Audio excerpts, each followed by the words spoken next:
499 murders in Philadelphia in 2020, and that's the second highest tally in the U.S. behind Chicago. The only year deadlier than that for Philadelphia was 1990. So we want to bring in Philadelphia Police Commissioner as we start out this new year. Excuse me, Danielle Outlaw.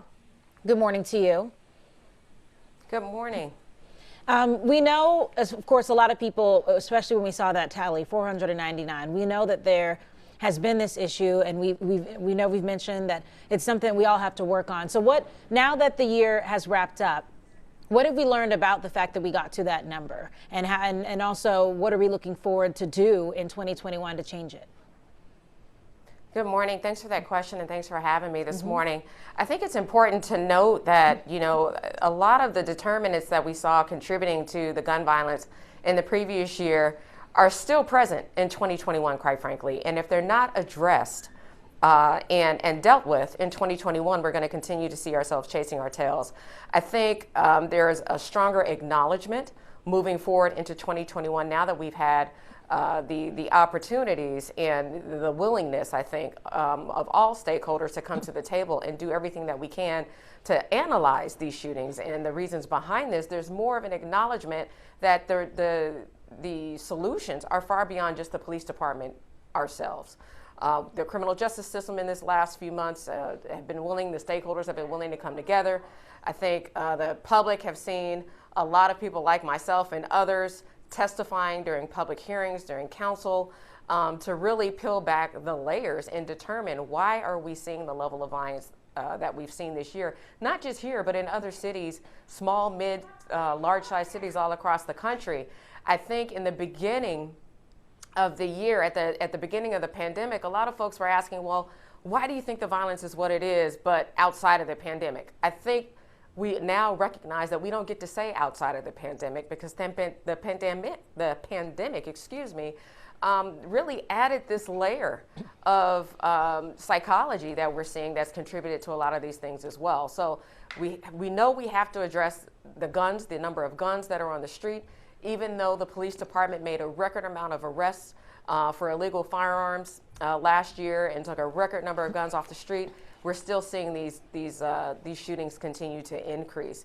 So between all of the other social determinants that the police department do not have a role in, and ensuring that there's stronger emphasis on prevention and intervention and communication amongst the other criminal justice partners, again, I think I see moving forward, we'll see a heavier involvement with community who are also stakeholders, and a willingness, quite frankly, including amongst ourselves here in the police department, to not only realign our resources, but to adapt. The criminal element out there has adapted, and we have to do the same. And Commissioner, you brought up the other cities. I think it's really important.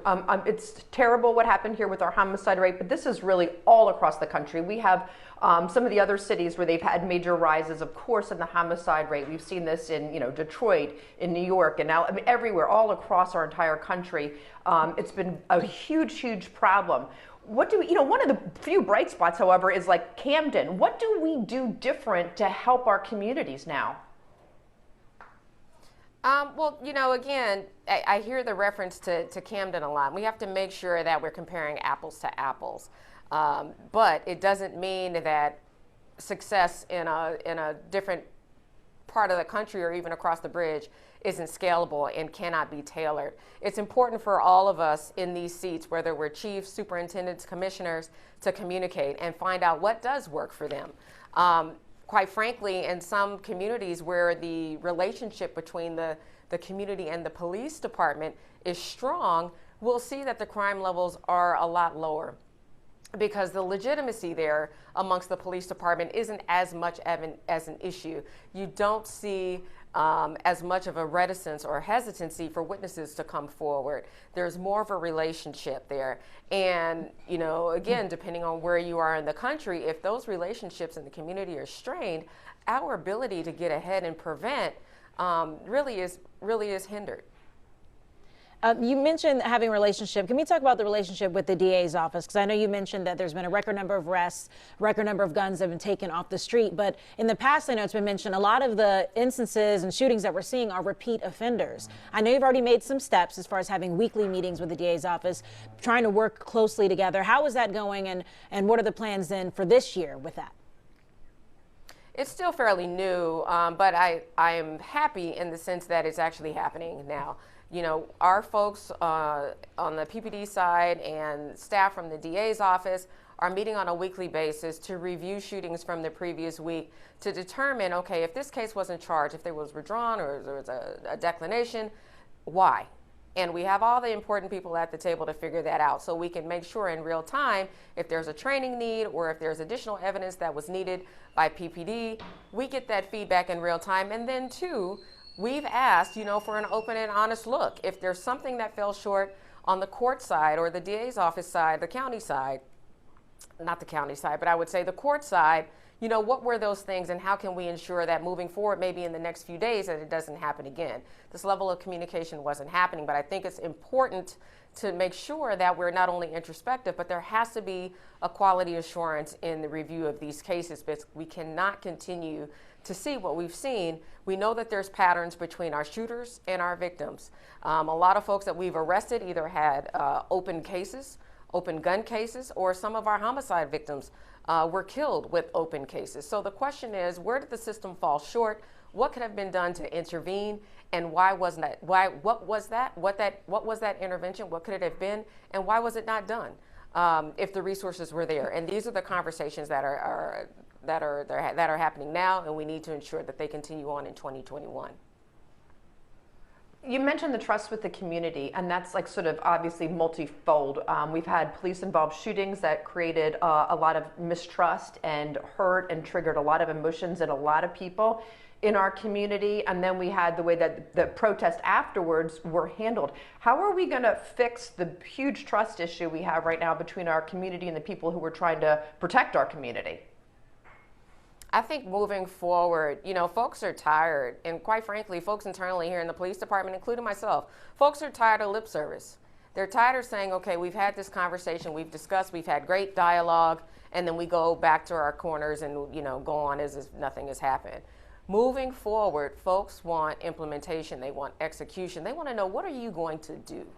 And it's not just something that, you know, I've espoused here internally in the department to ensure that we are producing results and learning from our mistakes, but also at the same time, when we meet with community, I'm asking for not only suggestions and willingness to hear how the community expects to be served, but give us some solutions. How can we better serve you? So I think the focus moving forward has been, look, we've made some missteps, and we're not imperfect beings. None of us are. But how quickly are we recognizing where there have been missteps or mistakes or challenges, and making sure that either they're not repeated in the future because we've learned from them and we've implemented the quick fix, or we've recognized and acknowledged what these missteps were, and we're working towards putting systems in place in the future, because some of these things have budget implications.